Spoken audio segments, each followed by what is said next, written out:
Okay guys, here how to fix laptop damaged screen without changing new LCD.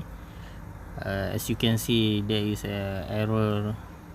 I don't know how to fix, but there is a way to fix.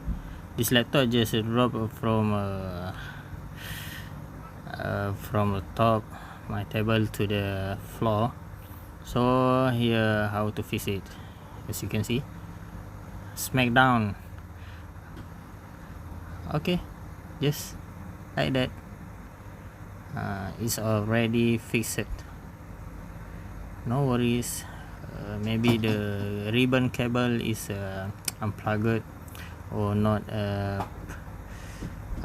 put properly. Sorry for my English. Thank you. Bye. See, don't forget to subscribe to my channel. See you next time.